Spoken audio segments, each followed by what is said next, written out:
Greetings, and welcome to the Clean Harbors fourth quarter 2025 financial results conference call.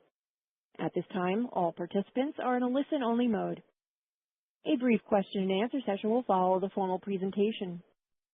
As a reminder, this conference is being recorded.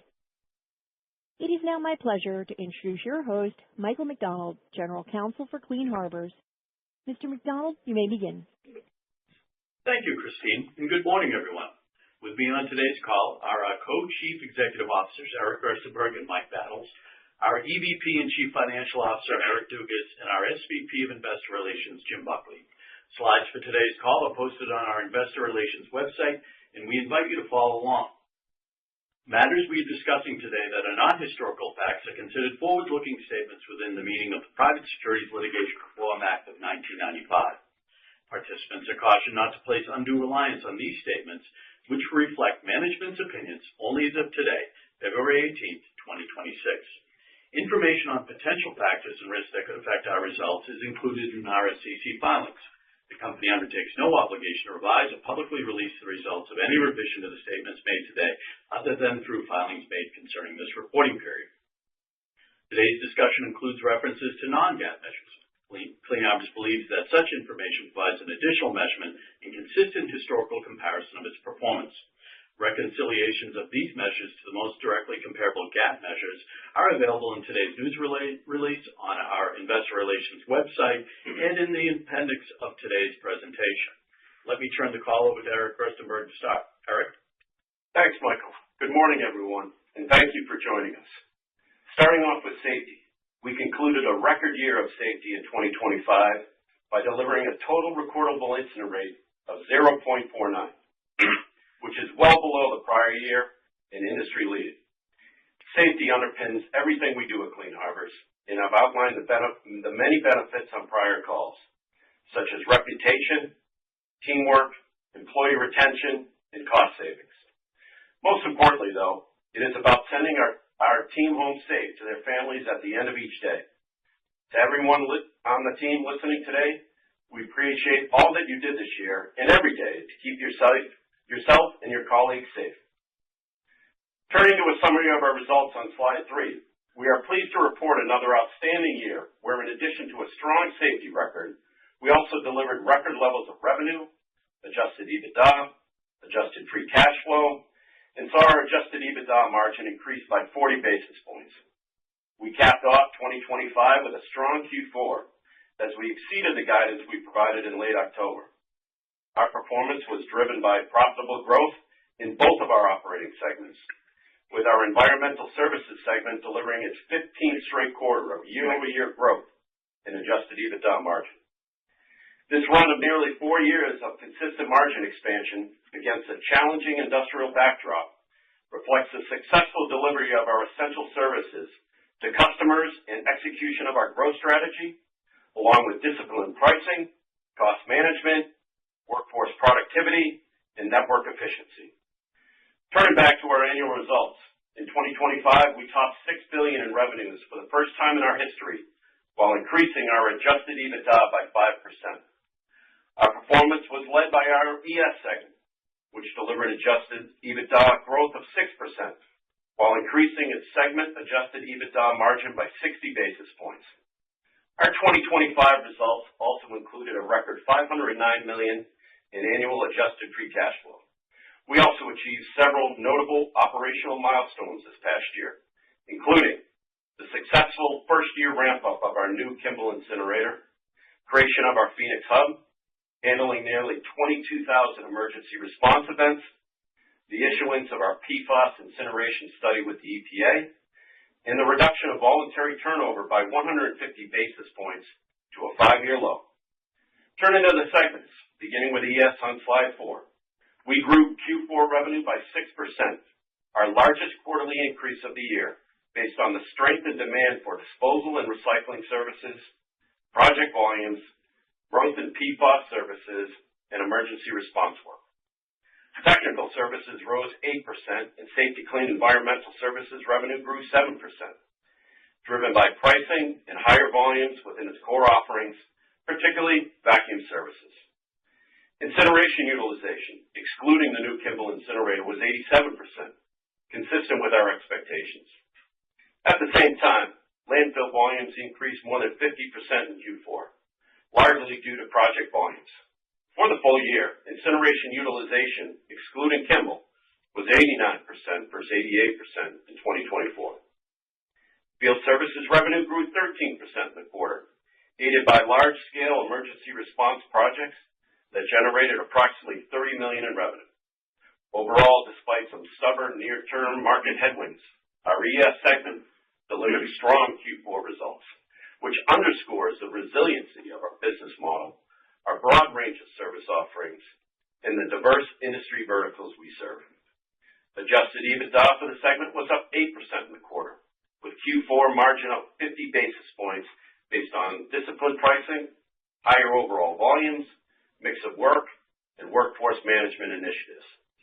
Overall, Q4 was another impressive quarter for our largest operating segment.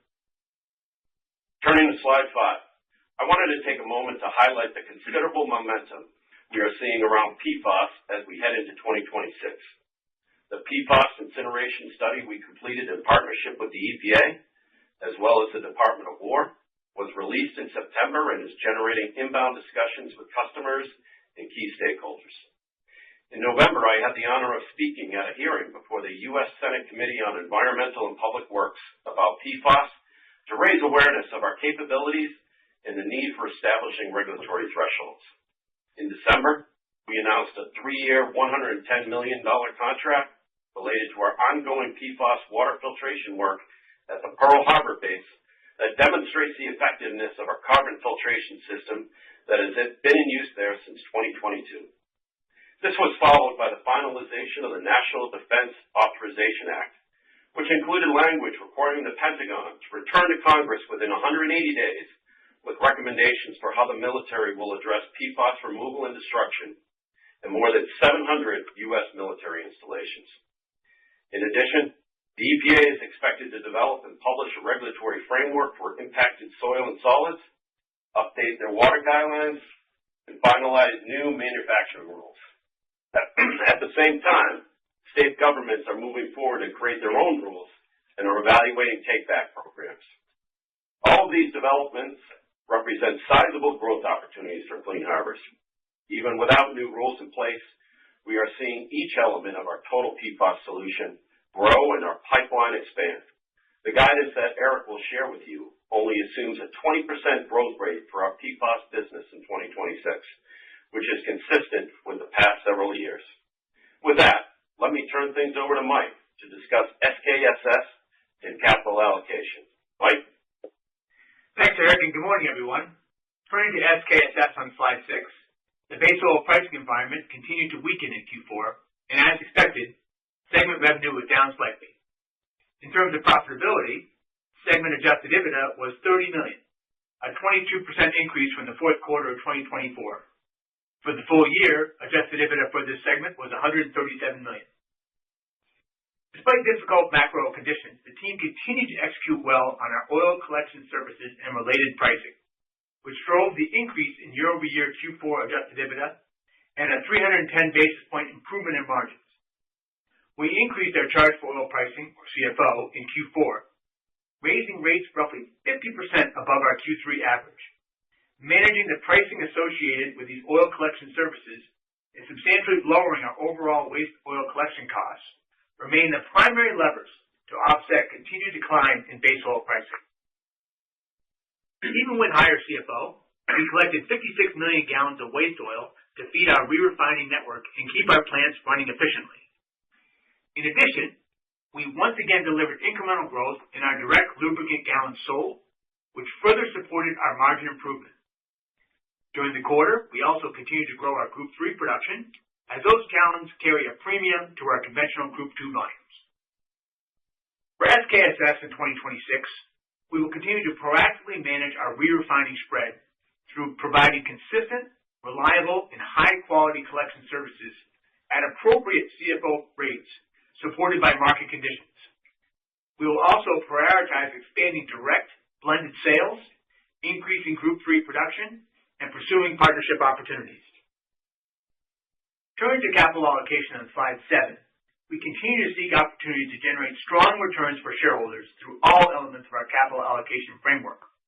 We remain well positioned to do so, supported by strength of our balance sheet and a robust cash generation profile.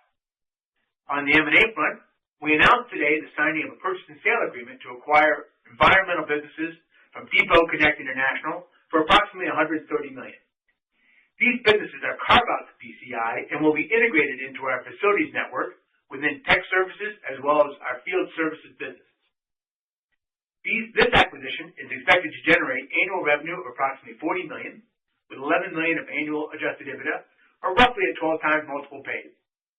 We see a great strategic fit given their 5 locations in Ohio, Louisiana, and Texas, and their fleet of trucks and other equipment.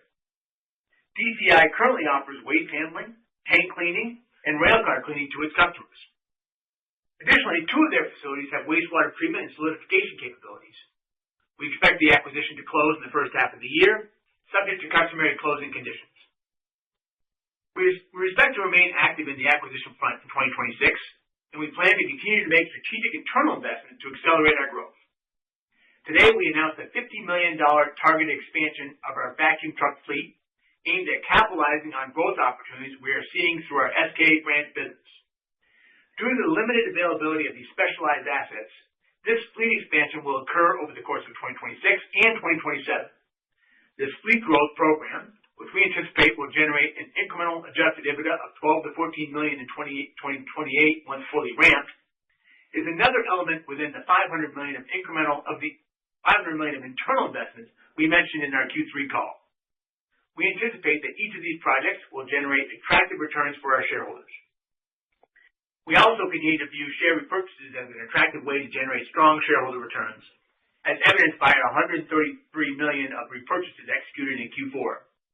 We've bought back a record number of shares this year, and we recently received board approval to expand our existing authorization by $350 million, providing a total of $600 million of remaining capacity and giving management significant flexibility to return capital to shareholders going forward. On the debt side, we refinanced a portion of our debt in 2025 at favorable terms with longer maturity. We're pleased to be entering 2026 having taken concrete actions across all elements of our capital allocation strategy. Looking ahead, we enter 2026 with momentum in our large core hazardous waste collection businesses. We expect our incinerator to run strong in 2026 and waste projects and PFAS to continue to feed our disposal and recycling network. We expect to deliver growth in revenue and adjusted EBITDA that will culminate in enhanced company margins again this year. Our positive outlook is grounded on modest economic assumptions with additional upside potential. Overall, we expect another strong year of financial performance in 2026. And with that, let me turn it over to our CFO, Eric Dugas. Thank you, Mike, and good morning, everyone. Turning to our Q4 and full year results here on slide 9, our quarterly performance came in ahead of expectations we outlined in October, driven primarily by continued strong growth across both technical services and field services. It was especially encouraging to see the underlying strength in our core disposal and recycling volumes as we closed out the year, and in light of some of the challenges we had experienced in some of our key verticals in 2025. Total Q4 revenue increased 5% to $1.5 billion. As Eric highlighted, we surpassed $6 billion in annual revenue for the first time in the company's history, in just 3 years after surpassing the $5 billion mark in 2022. Q4 adjusted EBITDA increased 8% to $279 million, and full year adjusted EBITDA reached approximately $1.17 billion.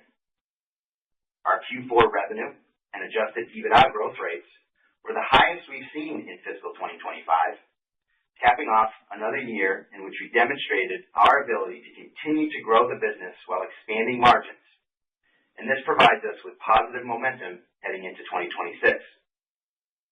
Our consolidated Q4 adjusted EBITDA margin was 18.6%, representing a 60 basis point improvement from the prior year period.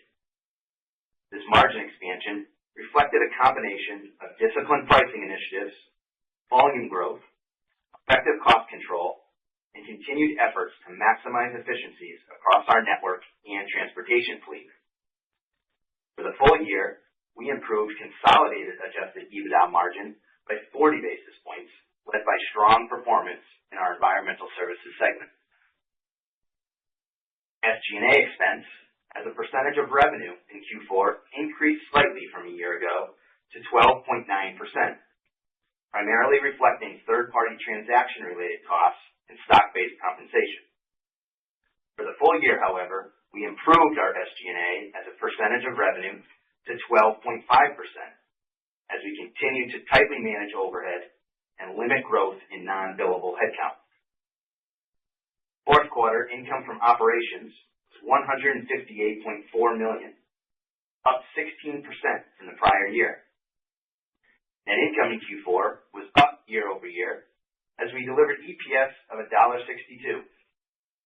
For the full year, EPS was $7.28 a share. Turning to the balance sheet on slide 10, we ended the year with cash and short-term marketable securities of more than $950 million.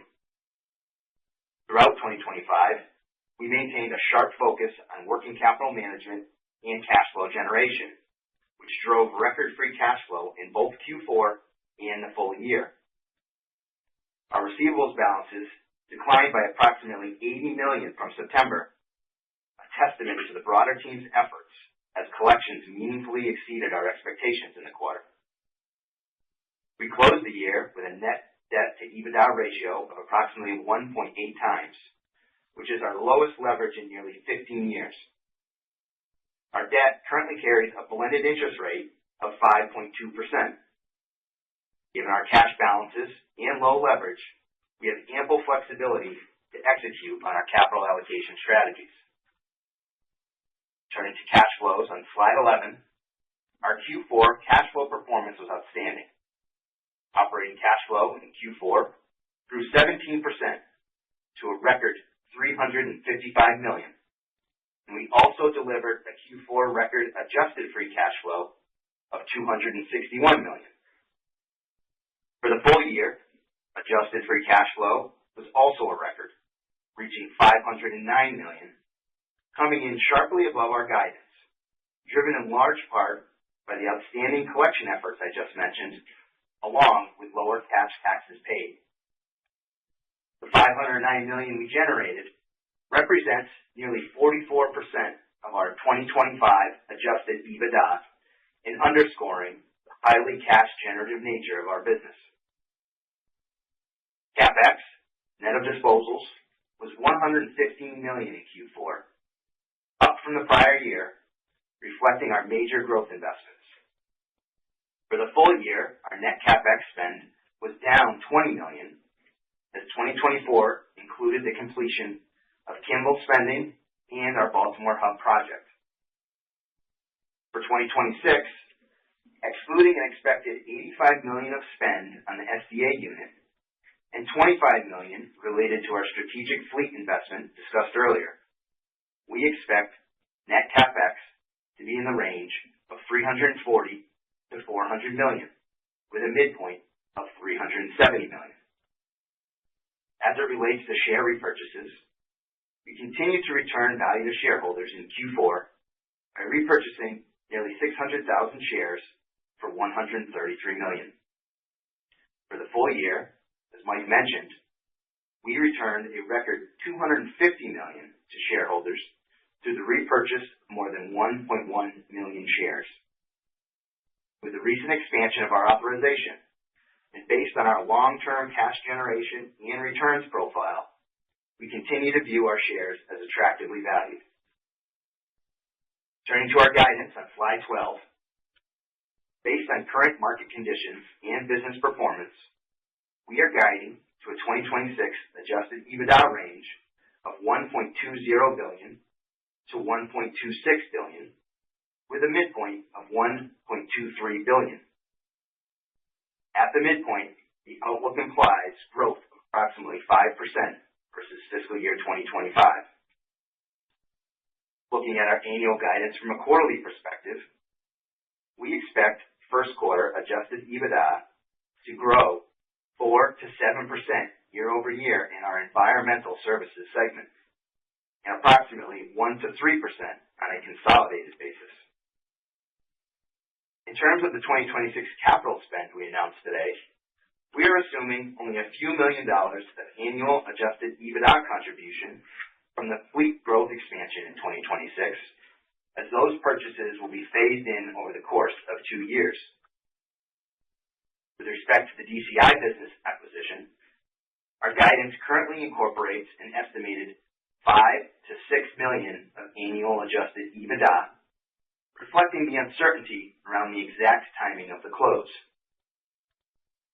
Looking at how our annual guidance translates into our reporting segments, at the midpoint of our guidance range, we expect our 2026 adjusted EBITDA in environmental services to grow just over 5% for the year, supported by favorable demand trends across our key service pillars, as well as continued growth in PFAS and remediation projects.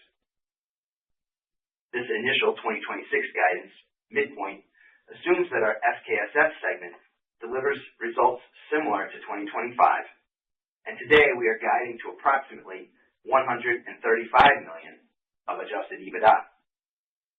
While we have made great strides on our collection costs in 2025, we have yet to see any improvement in the base oil market. Within corporate, at the midpoint of our guidance, we expect negative adjusted EBITDA to increase by approximately 2 to 4% compared to 2025. This modest increase is primarily driven by costs to support business growth, higher wages and benefits, and a broad-based insurance cost increases. While we continue to experience some inflationary pressure across corporate cost categories, we have numerous cost savings and productivity initiatives underway that are expected to offset a meaningful portion of these headwinds. For 2026, we expect adjusted free cash flow in the range of $480 to $540 million, with a midpoint of $510 million.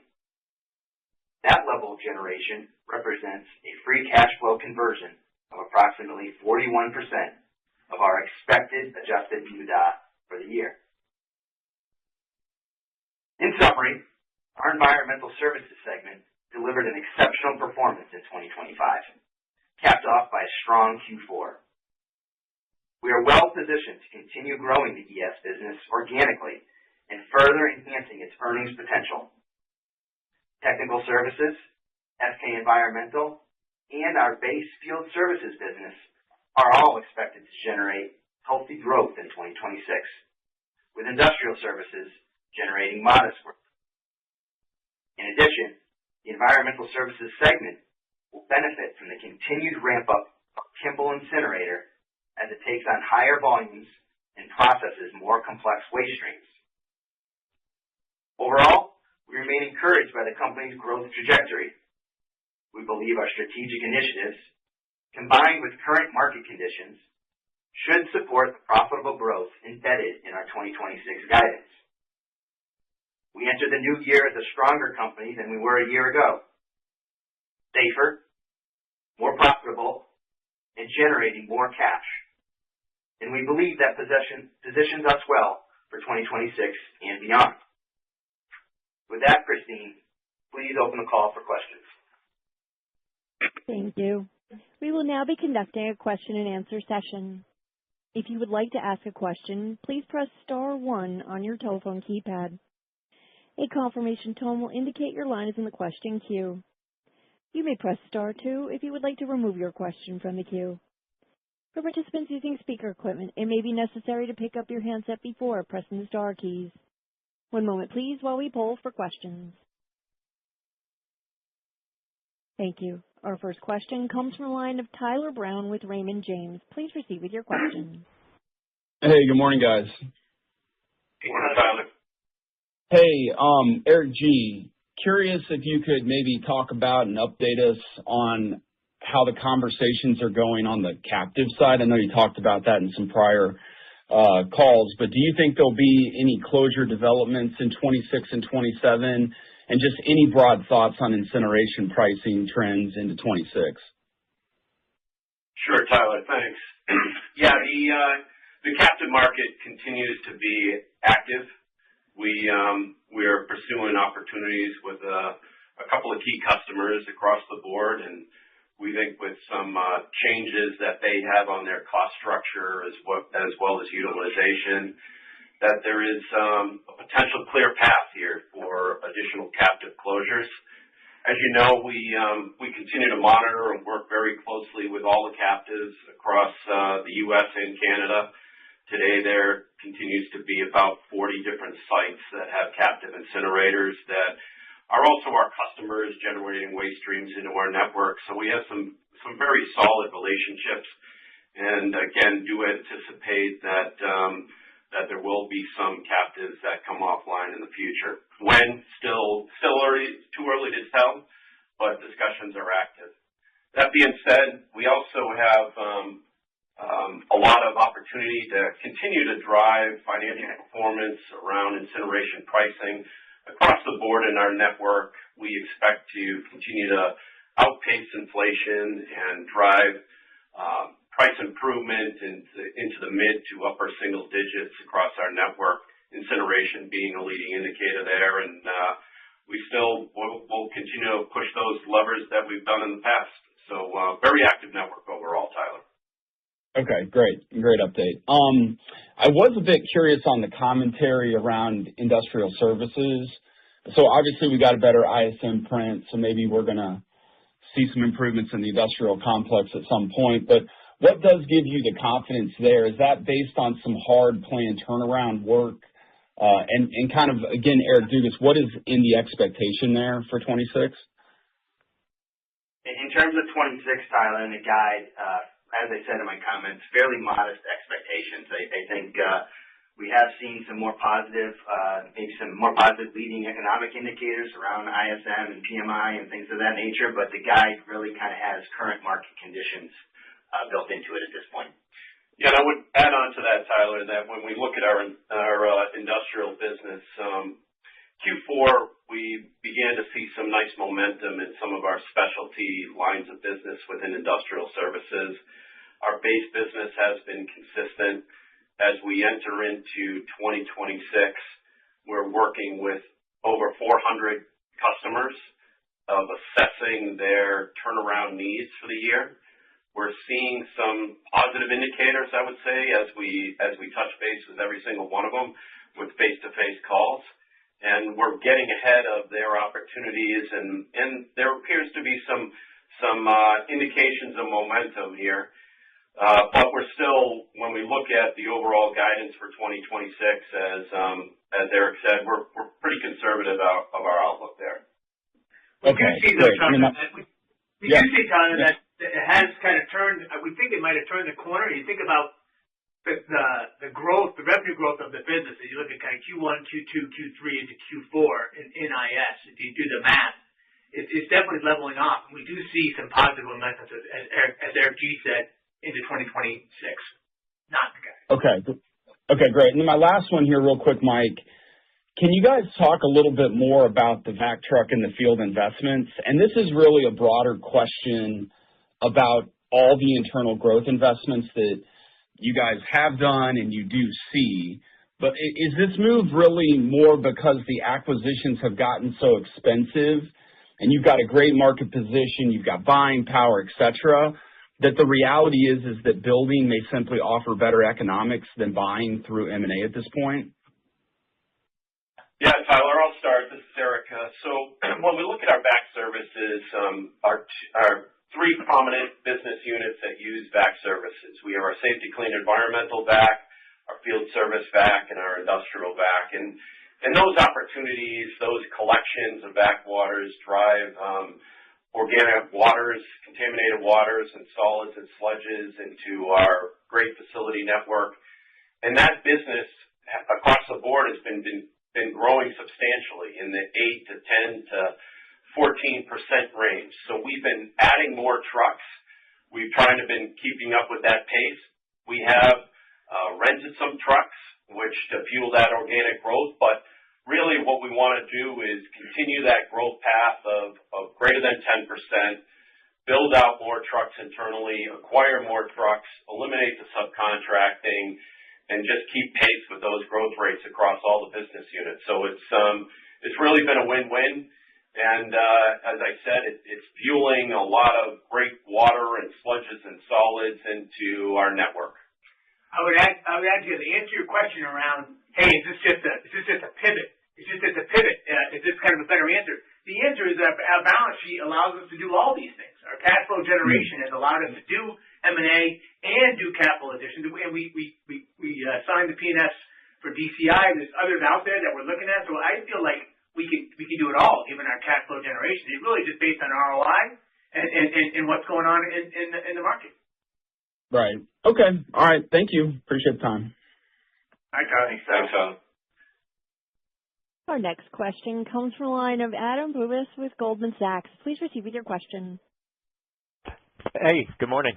Just picking up on the M&A point, beyond the DCI acquisition, can you just update us on the M&A pipeline and in terms of types of opportunities you're looking at and range of outcomes for acquisitions in 2026?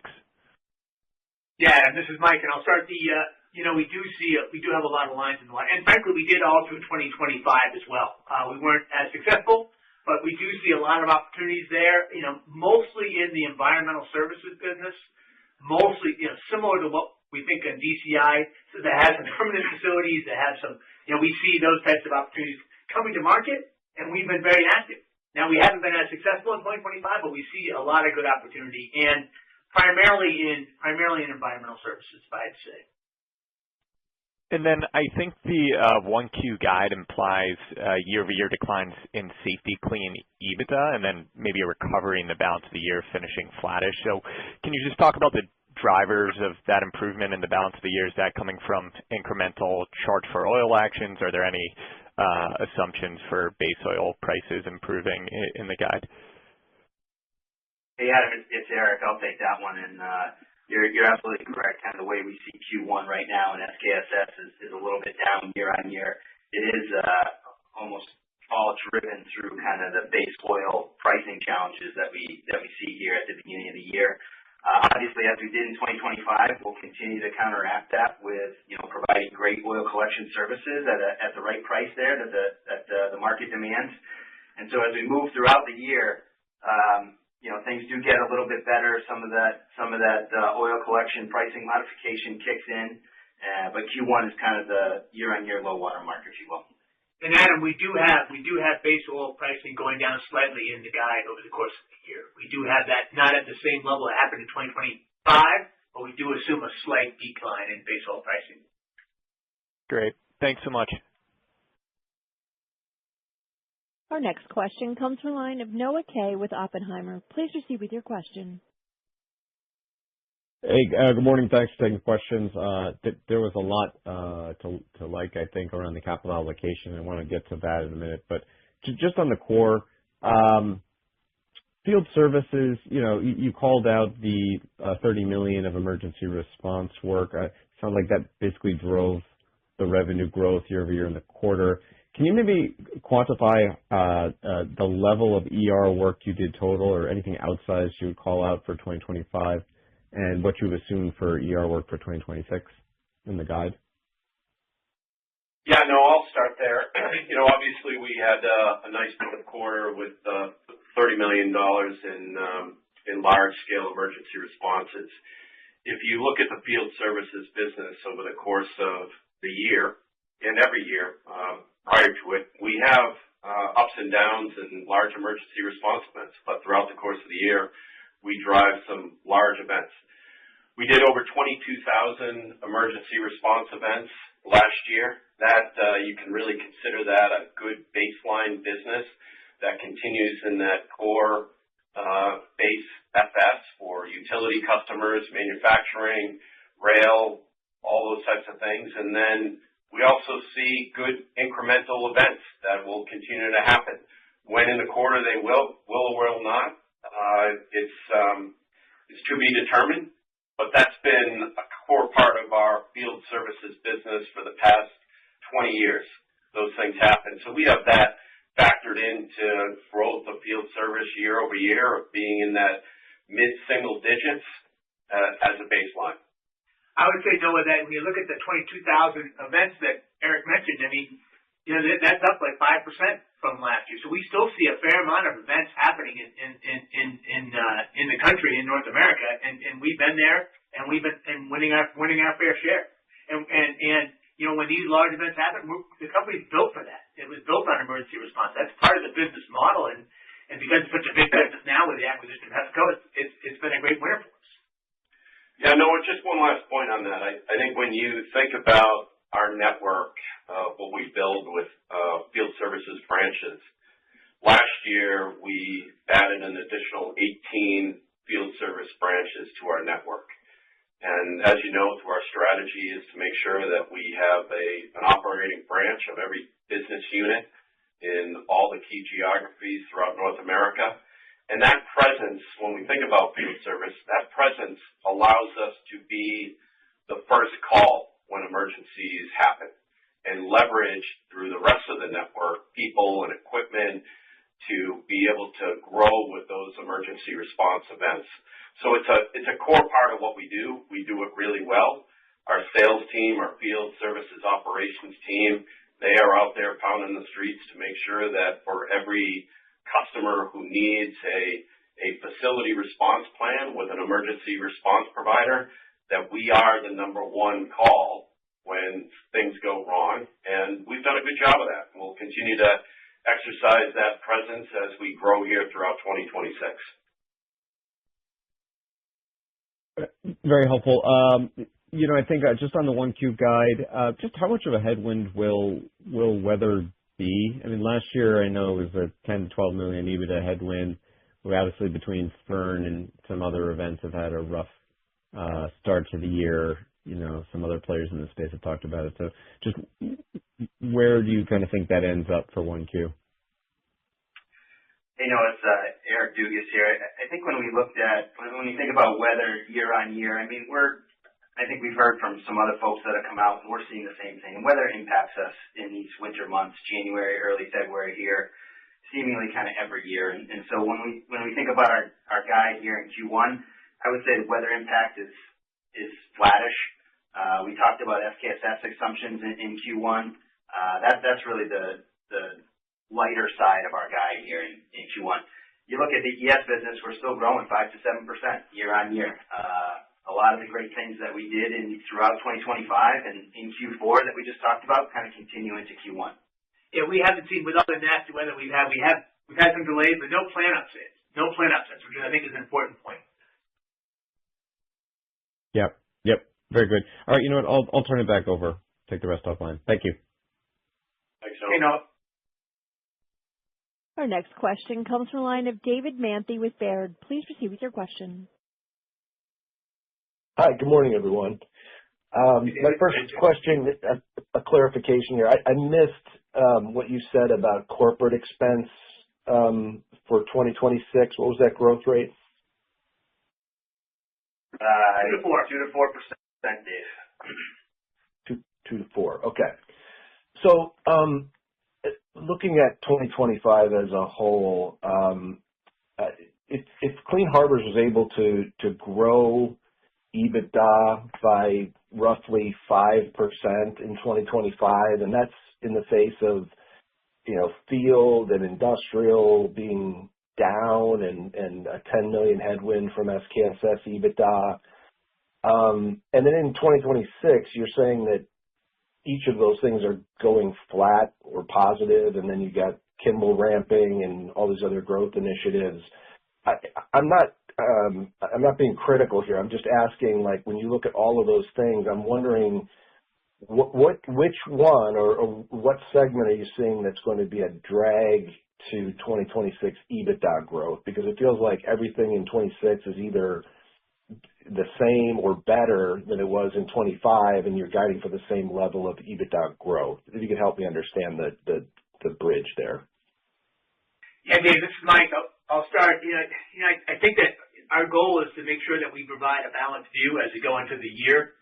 I mean, I think to your point, there's a lot of positive momentum. You certainly see some of the solid waste guys talking about that momentum, and we see it as well.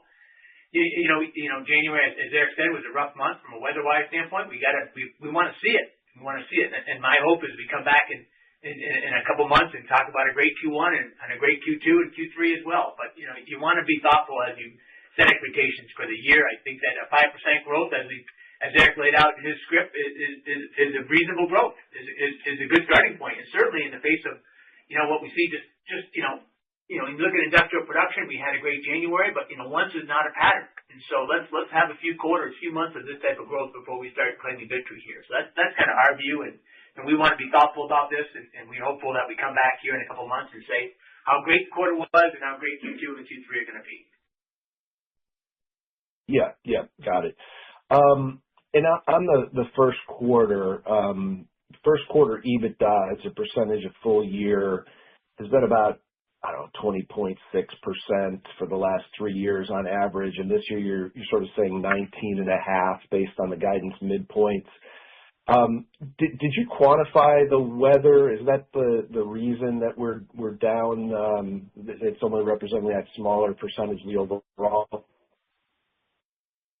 David, it's Eric. I think a couple of things. As I said before, I would think weather impacts kind of flattish year on year. A little bit of year-on-year decline in SKSS, and then, just to go back to the beginning, your corporate question of 2 to 4% for the full year.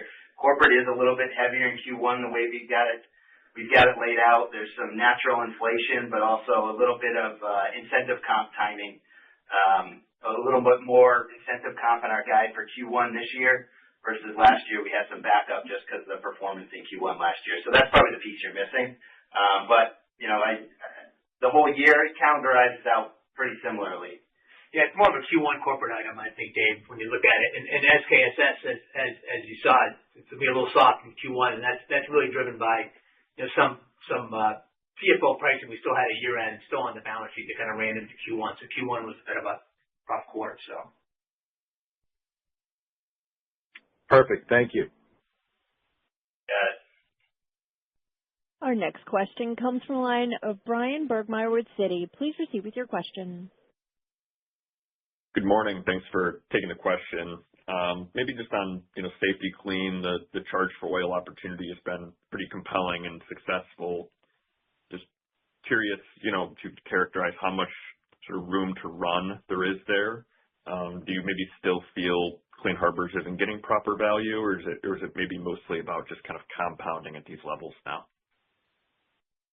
I think, Dave, Brian, I think that that our ability to continue to charge for dirty motor oil has been a differentiator, and I believe that we haven't really lost a lot of gallons in this process. So I feel like this has been a hugely successful endeavor and really have been able to offset kind of the base oil pricing that we see. I feel like we've kind of taken a good step forward and really made some real changes, and I feel like that's going to continue to pay off. We're not, as you saw from Eric Dugas' comments around the year for 2026, we're not assuming that gets a lot better, but we're hopeful that if oil prices stabilize, even recover, that could be a huge winner for us. Got it. Thank you for that. And then just one follow-up is maybe just on the Group 3 oil production. Just, again, from like a high level, if you can maybe frame that sort of size, the opportunity for Clean Harbors. Is there any material contribution to 26? Yeah, that would be really helpful. Thanks. I'll turn it over. Yeah, Brian, Eric here. So when we look at our run rate of our Group 3 production, we're in the neighborhood of 4 to 6 million gallons, increasing year over year. And that differentiation between the Group 2 is about $1 a gallon more. So it's meaningful, but what also is important here is that when we blend that oil, we also have an opportunity to really offset some of that Group 2 plus that we've been selling. So it will continue to ramp up year over year. The traction of the products and the blended products that we're making with our Group 3 has been excellent. And we're really excited about that continuing to have a meaningful contribution to EBITDA improvement within our SKSS business in the coming years.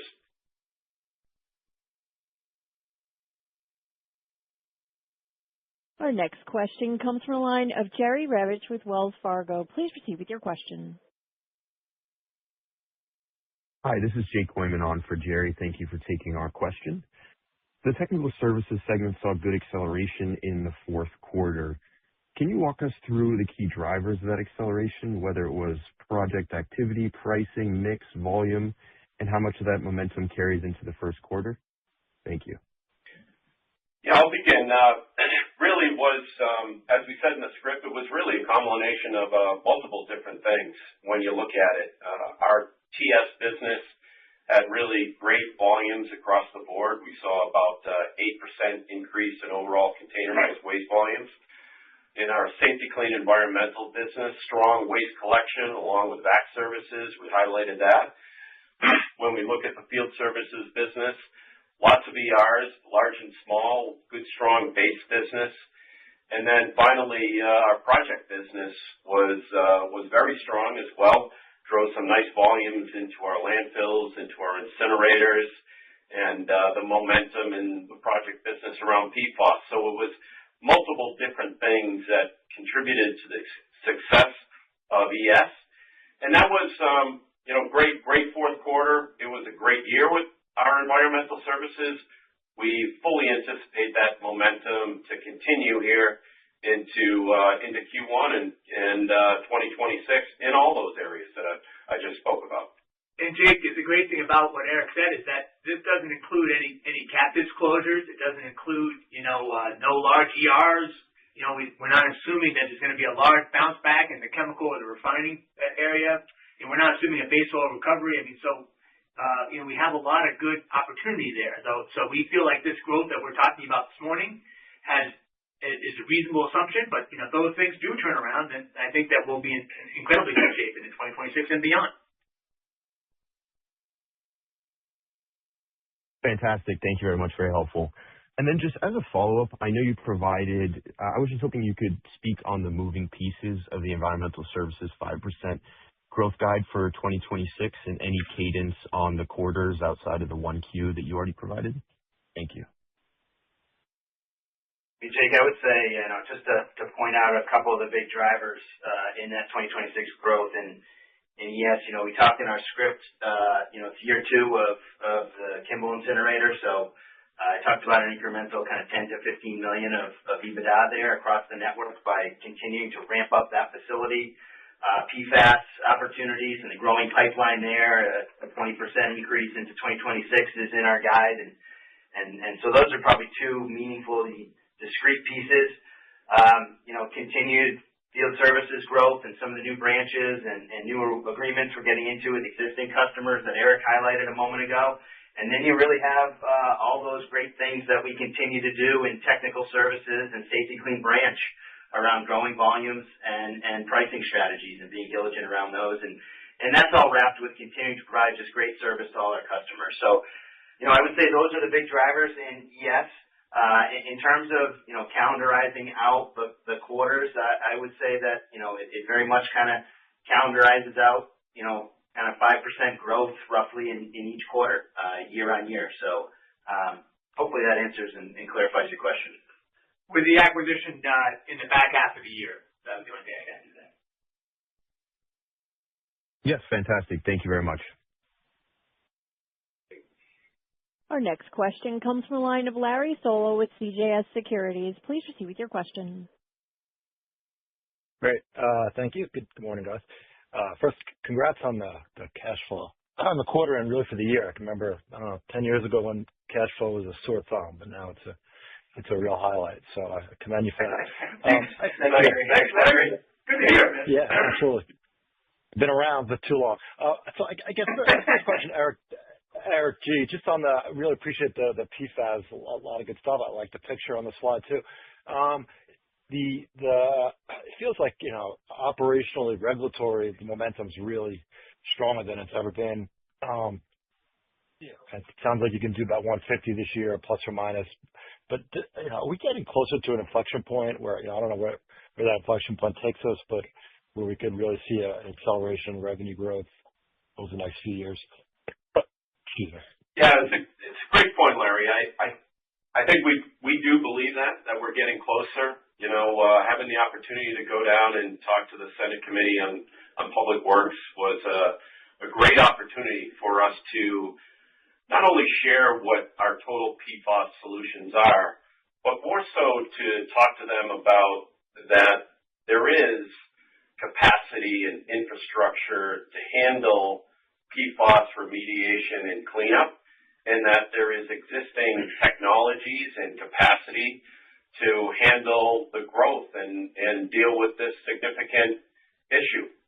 I think the other key point, too, is that during those discussions, we laid out very clearly, based on our experience of managing the cleanups that we've already been doing and the treatment that we've already been doing, we laid out what we thought regulatory parameters should be. And we've gotten some great feedback on that. Those regulatory parameters, we've been communicating those to the EPA, but more so we've been communicating those to our customers. And the way we got to the revenue that we are today is by saying to our customers, hey, to limit your risk, to manage it properly, these are some thresholds and parameters that we can help you employ with our total PFAS solutions and make sure you don't have any long-term liability. So I think all that, put in together, I really do think, and I think we all believe that the momentum of getting some really defined thresholds with the EPA is in sight. We're hopeful about that. We continue to drive that, but we also see our customers acting very disciplined today, even without that in place. All right. And I guess the question very clearly is, doesn't the 3-year contract that you signed, doesn't that almost get you to that 20% growth by itself this year? Kind of busting chops a little bit on that one, but isn't that kind of fair, or is that all not incremental, that 110 over 3 years? Yeah, keep in mind that we do some work there today, Larry, and so that 110 is the total. It's increasing, 15 to 30 million, I think, in any given year over that 3-year period from what we do today. So there's still room to run that. That's fair. And I guess my second question here, just on the margin improvement, again, also really nice. And we don't need to call it the streaks, but you may not be able to predict it continuing every single quarter, but up to 26% EBITDA margin. As you look out 3 to 5 years, could this continue to expand? I mean, could we be talking about a 30% EBITDA margin business and when we reach 2030?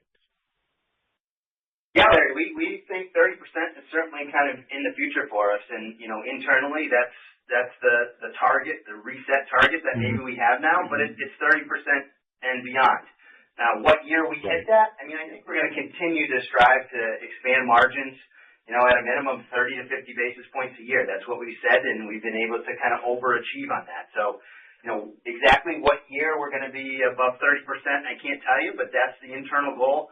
I guess just one thing that I'd like to share relative to that is, with our margins in environmental services here, just about 26% for the year, we're exceeding those margins that we had assumed in our Vision 2027 a couple of years ago in fiscal 2027. So call it, 2 years ahead. But certainly, we see a lot of runway in margins, continue to grow margins through volume, pricing initiatives, internalization of costs, greater use of technologies, all those things, holding on to our people and reducing kind of turnover. That's been a great thing for us the last couple of years. So we're going to keep doing those things, and we'll see margins expand. Yeah, Larry, just to build on that, our aspirational goal is really to get to those 30% margins by 2030, 2032. And when you look at the past 4 or 5 years, everything that we've been driving, there's a clear path to get there. We have a number of opportunities that Eric just articulated.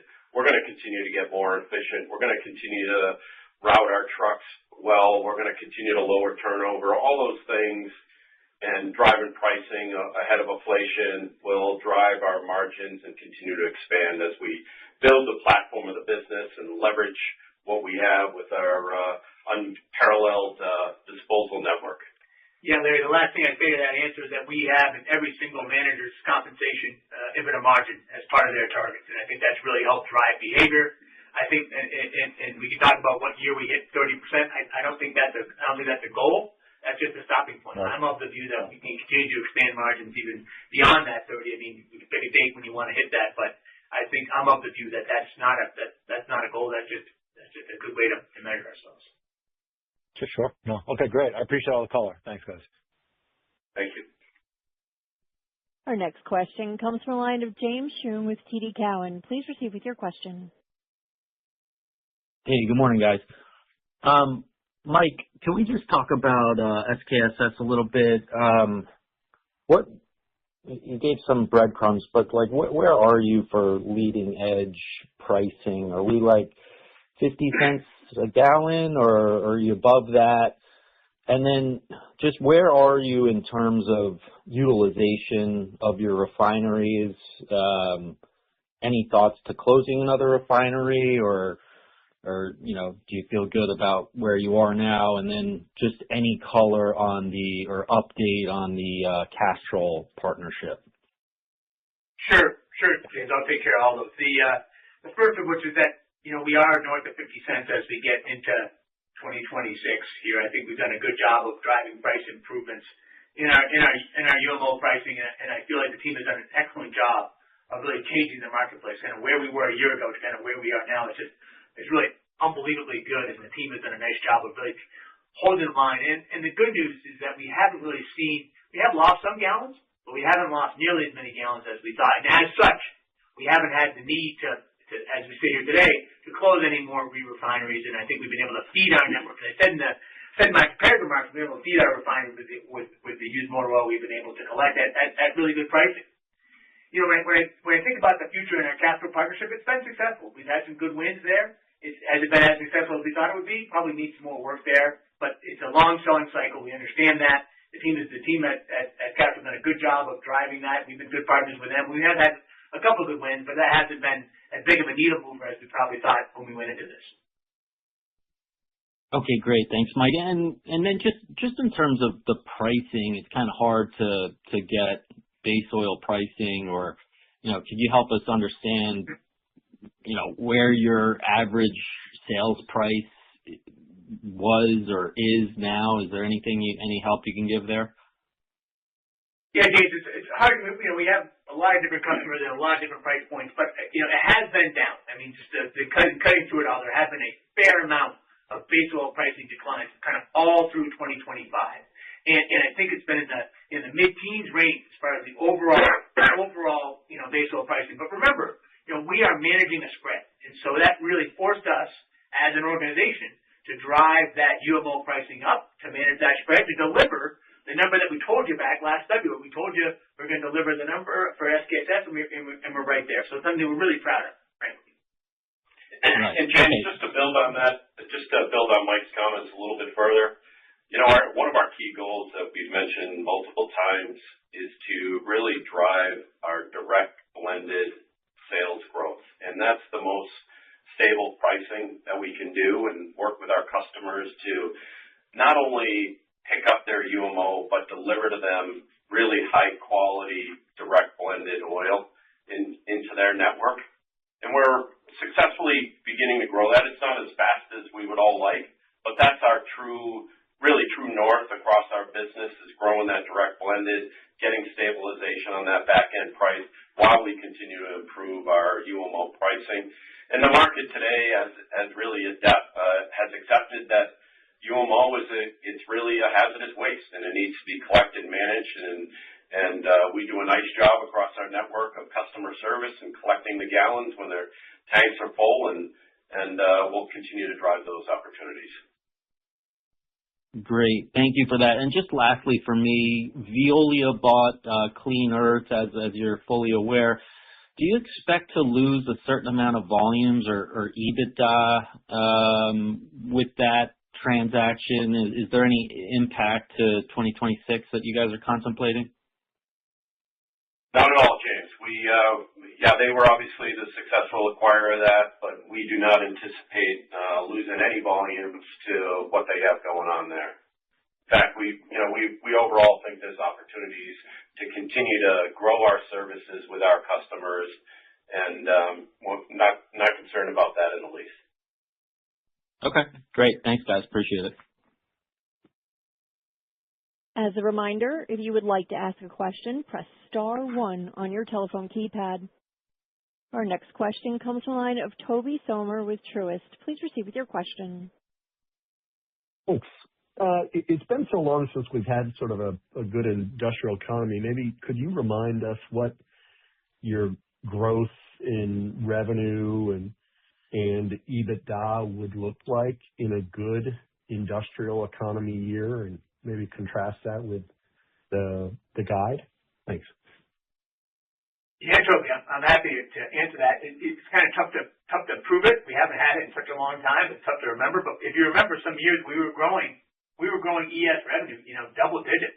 There was years when industrial production grew, and we were growing, that ES business at really good rates. And that kind of began the 15 straight quarters that Eric mentioned earlier of EBITDA growth. So tough to see what good looks like. I'm telling you right now, it's going to be good, but it does have to happen. And so if it does happen, I think it will in 2026. We start seeing that certainly in our pipeline. I'm hopeful that we have kind of 4 good quarters of beat and raise, and we come back to you and tell you how great it was because it's great industrial production. Right. And what parts of the business of the portfolio do you think would see it first, so that as we work our way through the reported quarters this year, if we start to see improvements in what areas would that lead to greater confidence in the industrial recovery? Thanks.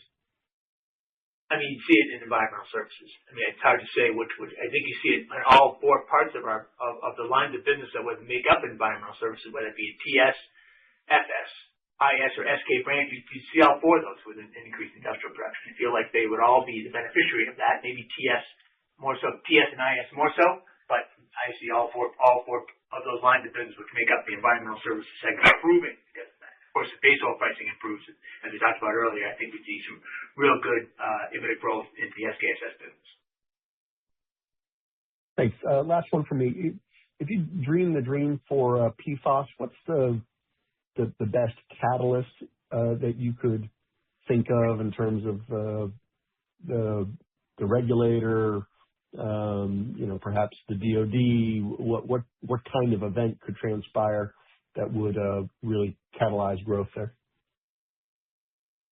Yeah, Toby, I'd really say, and we point to regulatory framework around thresholds of PFAS contamination in clearly articulating it for industrial waters, soils, solids, and driving remediation of those with those thresholds. And we're getting there. The market is disciplined. However, we really would like those in place. They would be the greatest catalyst to really put it on steroids, so to speak. Thank you very much. Thank you. We have no further questions at this time. Mr. Gerstenberg, I'd like to turn the floor back over to you for closing comments. Thanks, Christine, and appreciate everyone joining us today. Our next investor event will be at the Raymond James Conference in Orlando in a few weeks. We hope to see some of you there and at other events. Have a great rest of your week, and please keep it safe out there. Ladies and gentlemen, this does conclude today's teleconference. You may disconnect your lines at this time. Thank you for your participation, and have a wonderful day.